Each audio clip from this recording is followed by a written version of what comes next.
Primeira Epístola de São Paulo aos Coríntios, capítulo de número 2 e o versículo de número 9. Deus está aqui. Primeira Epístola de São Paulo aos Coríntios, capítulo de número 2, versículo de número 9, está escrito: Mas, como está escrito, as coisas que o olho não viu, e o ouvido não ouviu, e não subiu ao coração do homem, são essas coisas que Deus tem preparado para aqueles que o amam. Eu vou ler mais uma vez. Mas, como está escrito, as coisas que o olho não viu, o ouvido não ouviu, e não subiu ao coração do homem, são estas coisas que Deus tem preparado para todos aqueles que vieram para Bagé nesta noite. Feche a Bíblia, coloque no banco, na cadeira e pegue na mão da pessoa mais perfumada do seu lado. Isso. Aperte a mão dessa criatura com carinho até ela falar aleluia. Pentecostal que não faz barulho. Está com defeito de fabricação, não é? Vamos orar? Senhor, mais uma vez nós elevamos as nossas vozes em oração. E nós pedimos humildemente que o céu fique baixinho aqui nesta noite. Porque nós acreditamos, ó Deus, que após esta oração, a terra estará pronta para receber a semente, que é a sua palavra. Então, antes que eu comece a ministrar a sua palavra, cerque este lugar com a sua glória. E num raio de 5 quilômetros, onde houver um demônio alojado, eu dou a esses demônios segundos para sumirem daqui, porque se não sumirem, serão queimados pelo poder da sua glória que aqui será derramada. Rasgue os céus sobre a cidade de Bagé nesta noite. Manda anjos de fogo descerem aqui, que estes anjos desçam trazendo brasas de fogo nas mãos. Comecem a esparramar estas brasas entre nós. E onde houver um crente cheio do Espírito Santo, pega ele nesta noite, Jesus, e mostra o caminho da verdadeira e poderosa adoração. Fala conosco, fica conosco. É o que eu te peço agora e sempre. E toda a igreja diz: os que podem, tomem o seu assento, aplaudindo a Jesus, porque Ele é bom. Querida igreja, noiva do Cordeiro, simpatizantes da nossa fé, amigos que vieram de perto ou de longe para o segundo dia desta linda festa aqui na cidade de Bagé. Ontem à noite o céu desceu sobre nós aqui. Quem veio no culto ontem à noite? Deixa eu ver. Então esses irmãos já estão acostumados com o ambiente. Eu vou fazer aqui 2 pedidos antes de começar a pregar, e eu gostaria da atenção de todos.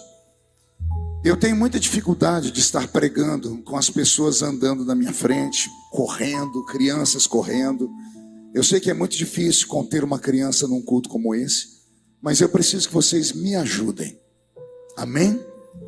Inclusive as pessoas que estão andando, os diáconos e os seguranças, eu acho que agora, se puderem ficar em um ambiente quietinhos, eu vou agradecer muito. Tá bom? Eu sempre tento explicar, porque as pessoas acham que é chatice do pregador. E não é chatice do pregador. Às vezes o culto, pastor Celso, ele leva 2, 3 horas de reunião. Mas o que é importante para nós, de repente é só um momento. 1 minuto. Uma palavra que o pastor libera. E imagine que justo naquela hora que Jesus queria falar com você, alguém levantou na sua frente. Uma criança saiu correndo naquela hora. Ou uma criança começou a chorar muito alto e roubou assim a sua bênção. E nós, assembleianos, o nosso culto ele é meio bagunçado, né? Porque nós temos muita dificuldade em lidar com aquilo que é organizado. A gente não vê isso na igreja católica, a gente não vê isso no budismo, a gente só vê isso em igreja evangélica, principalmente pentecostal, né? Então eu gostaria muito da atenção de todos vocês e que me ajudassem nesse momento, tá bom? Se o seu bebê começar a chorar muito, por favor, por gentileza, levante, vá lá fora, passeie um pouquinho com ele Não deixa ele ficar gritando dentro da igreja, não chama a atenção da pessoa que está do lado, a pessoa não recebe o milagre. Não deixa ninguém sair correndo. Eu sei que é difícil, mas é o meu pedido que eu faço a toda a igreja. Tá bom, igreja? Amém? Muito obrigado. Segundo pedido. Antes do culto terminar, o pastor me pediu para fazer aqui uma ministração. Então eu gostaria que quando estivesse terminando o culto, ninguém também saísse correndo e não fosse lá para fora. Permanecessem aqui até o final. E o último aviso, e esse foi me pedido por esse diácono bonito que está com um bigode ali, que só Jesus na causa. Ontem eu tirei foto com vários irmãos e hoje eu não vou conseguir fazer isso, porque eu tenho 5 horas para chegar até Porto Alegre. E o meu voo sai 5h30. E eu tenho que estar no aeroporto 4h30, não, é 4h15. Não, é isso? Que não é mais 1 hora, é 1 hora e 15 minutos antes, senão eu não consigo despachar a bagagem. Então ontem o culto terminou aqui, era 11h30 da noite. Então, hoje, tomara que Jesus não vá até tarde, mas se ele quiser ir, não tem problema nenhum.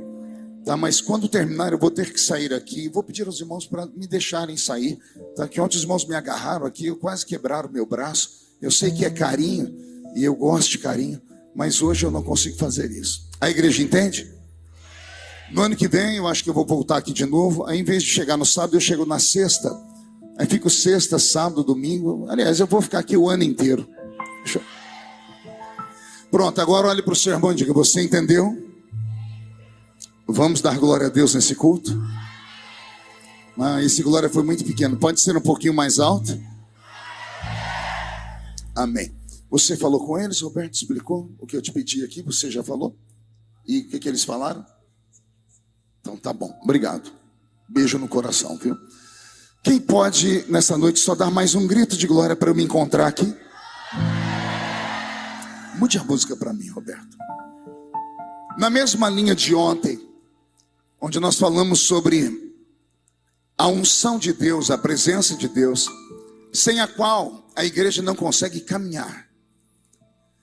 Eu faço parte da Assembleia de Deus, sou assembleiano, e de vez em quando eu vou nas nossas convenções, fico sentadinho lá no meu canto e entendo a atitude dos meus líderes, mas como eu tenho experiência de campo, uma coisa é você ficar atrás de uma mesa imaginando, outra coisa é você ir lá no campo. E às vezes o que é lógico está no papel não funciona na prática. Eu me lembro de quantas reuniões eu participei, os irmãos criando fórmulas para ganhar almas. Matemática pura, equações, dizendo assim: se cada 2 ou 3 crentes, no período de 6 meses, ganharem uma alma, dentro de tantos meses a igreja estará cheia. É lindo, é matemática. Mas a nossa fé não se baseia em matemática. A nossa briga não é contra a carne nem contra o sangue. A nossa briga é contra seres invisíveis, extremamente poderosos, organizados, que não têm medo de anel de formatura, que não têm medo de títulos, que não temem tamanho, quantidade. Os demônios só respeitam um tipo de pessoa: canelas de fogo. Conhece essa linguagem? Isso é lá da roça. O demônio não respeita o seu título, não respeita o seu sobrenome, o carro importado que está lá fora. Se você é descendente de alemão ou se você é tupiniquim, não interessa para eles. Demônios só respeitam a atitude do Espírito e ponto final. Somos uma igreja pentecostal. Somos assembleianos. Com todo respeito aos demais irmãos que vieram de outras denominações e são muito bem-vindos. Mas a raiz pentecostal brasileira nasce com a Assembleia de Deus. E a Assembleia de Deus, depois que ela planta na nossa nação a semente do Pentecoste, ou seja, do carisma, dos dons do Espírito Santo, ela começa a ser modelo para todos os demais movimentos que vão nascendo na sequência. É mais ou menos assim: imagine vocês há 100 anos atrás, aqui no Brasil, sem nenhuma igreja pentecostal. Jesus planta a sua presença aqui, então Jesus é a raiz. E aí vem 2 missionários lá da Suécia, e eles começam a ensinar ao povo brasileiro o poder do Pentecoste. Aí nasce uma árvore dessa raiz. O caule dessa raiz chama-se Assembleia de Deus. Com o passar do tempo, essa árvore vai crescendo, ela vai soltando ramos, galhos. Os inúmeros galhos que saíram foram todos os demais movimentos pentecostais do Brasil. Todos saíram da Assembleia de Deus. Todas as ramificações saíram da Assembleia de Deus. Então nós, assembleianos, somos como se fôssemos a raiz do Pentecoste do Brasil. E depois que Jesus acendeu essa chama no Brasil, essa chama foi esparramada por todas as partes do mundo. Inclusive a Assembleia de Deus se tornou missionária em inúmeras partes do mundo. Amém até aqui? Não estou puxando sardinha, estou aqui contando fatos e história. Só tivemos um problema no meio da caminhada como Assembleia de Deus. Pergunte qual, pastor? Só falo se todo mundo perguntar. A Assembleia de Deus foi fundada por 2 batistas. Daniel Berg e Gunnar Wingre. Batistas, seminaristas batistas. Pastor, e o que tem isso a ver? Você já vai entender. Esses 2 homens passaram a vida toda estudando a Bíblia como batistas tradicionais, que não criam no movimento do Espírito, que não criam nos dons e no carisma do Espírito, que foram ensinados e treinados assim. E de repente, num dia, saindo do seminário, lá na Suécia, isso foi na Europa, ficaram sabendo que apareceu por lá um americano pregando um evangelho diferente. E esse americano montou uma tenda. E esses 2 seminaristas, Daniel Berg e Gunnar Wingre, iam lá para o culto desse americano para ver como era. E eles saíam rindo do culto, porque era um culto pentecostal. Esse americano que fazia esse culto lá na Suécia, ele era oriundo dos Estados Unidos, de um avivamento que Deus produziu lá no estado, na cidade de Los Angeles. E lá no estado de Los Angeles tinha uma rua chamada Rua Azusa. Era uma rua de prostituição e de pobreza. E um dia lá na Rua Azusa chegou um pregador negro chamado Seymour. E Seymour viu um lugar que estava fechado, alugou, e a placa que ele colocou lá fora, ele fez com a própria mão, porque era extremamente pobre. Ele disse: aqui nesse lugar Jesus cura, salva, batiza com o Espírito Santo e levará para o céu. Os cultos de Seymour eram cultos anormais. Contam os historiadores que quando chegavam as pessoas no culto, o pregador, o pastor da igreja, não estava em pé, ele estava ajoelhado no púlpito com a cabeça dentro de uma caixa de sapato. Consegue imaginar a cena? Imagine, você chegou numa igreja, aí o pastor da igreja está ajoelhado no púlpito com a cabeça dentro de uma caixa de sapato. E ninguém entendia o porquê. Ele levantava com a caixa de sapato no rosto, falava para as pessoas: eu não sou digno de colocar o meu rosto diante daquele que está aqui presente. E ele colocava a caixa de sapato no rosto de novo. E ele não sabia pregar muito bem, ele tinha já um pouco de teologia, mas ele era um homem de muita oração. E no meio dessa oração o Senhor incendiou a Rua Azusa. Em 2 anos de igreja, a Rua Azusa mandou missionários para o mundo. E um missionário foi parar lá na Suécia. E é lá que os 2 batistas, Daniel Berg e Gunnar Wingre, vão no culto. Participam do primeiro culto, voltam para o seminário contando piadas. Porque seminarista não vale muita coisa, eu sei porque eu fui. A gente, quando se reúne com os alunos, a gente começa a debochar de tudo e de todo mundo. No segundo dia eles foram no culto de novo, foram para rir. Só que dessa vez foram e começaram a voltar assustados, porque eles viram coisas que eles nunca tinham visto. No terceiro culto, Jesus catou os 2 batistas. Eu vou falar uma coisa aqui para você, um conselho de quem é pentecostal de berço. Se você não gosta de barulho, se você não gosta de ver pessoas fazendo coreografias estranhas, não frequente o lugar onde isso acontece. Vai para sua casa, é melhor. Se você me perguntasse por quê, eu te diria: porque esse negócio pega. Isso se alastra, porque é fogo, é glória, é graça, é sobre-humano. Os 2 batistas foram cheios do Espírito Santo. E agora? E agora o seminário já não prestava mais para eles, porque o seminário é letra, e a letra sozinha mata. Muita letra, formalismo. Muita glória, fanatismo. Não presta nenhum nem outro. É preciso encontrar um ponto de equilíbrio entre ser formalista e ser fanático, achemos um ponto de equilíbrio. Sejamos brandos. Conhecimento e graça no mesmo nível. E os dois conseguiram isso, porque o intelecto deles estava preparado na palavra.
E na oração eles receberam o Espírito Santo. Não conseguiram mais ser batistas. Fizeram uma vaquinha lá naquela tenda e mandaram os dois para a Suécia. Ou os dois da Suécia para os Estados Unidos. Chegando lá nos Estados Unidos, eles foram participar do seminário de Seymour. Chegaram na igrejinha da Rua Azusa com as duas malinhas e perguntaram: é aqui que é o seminário de Seymour? Seymour disse sim. E onde é que estão as carteiras? Onde é que nós vamos sentar? Onde está a lousa? E Seymour disse: nosso seminário é de outro jeito. Vocês podem deixar a malinha aqui e dobrar o joelho naquele canto ali, ó. E nós vamos fazer o quê? Fiquem orando. Até quando? Até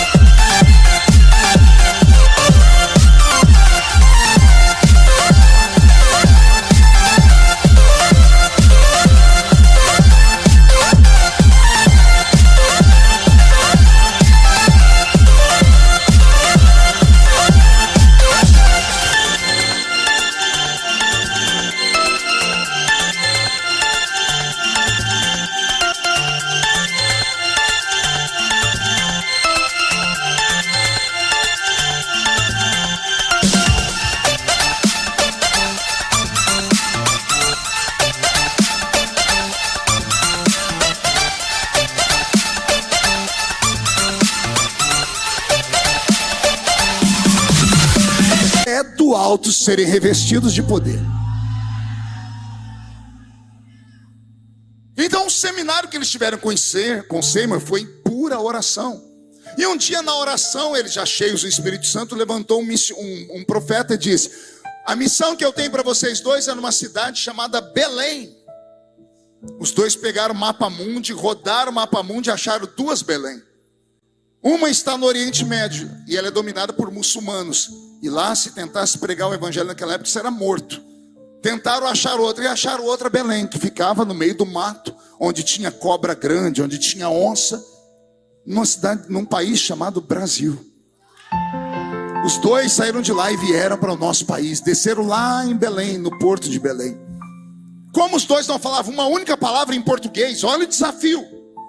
Esses dois missionários resolveram frequentar a igreja que eles eram oriundos. E qual era a igreja deles? Batista. Chegaram na igreja batista, conversaram por mímica, sentaram lá, e o pastor apresentou os dois, e os dois ficaram naquela igreja, arrumaram um emprego, um deles, e o outro conseguiu uma vaga na escola. O que trabalhava durante o dia, com o dinheiro que recebia, pagava a escola para o outro que estudava o dia todo. O que estudava o dia todo, à noite chegava em casa para aquele que trabalhava e ensinava para ele um pouquinho da língua portuguesa. Olha a dificuldade. Foram meses assim. Até que um dia chegaram no culto na igreja batista à noite e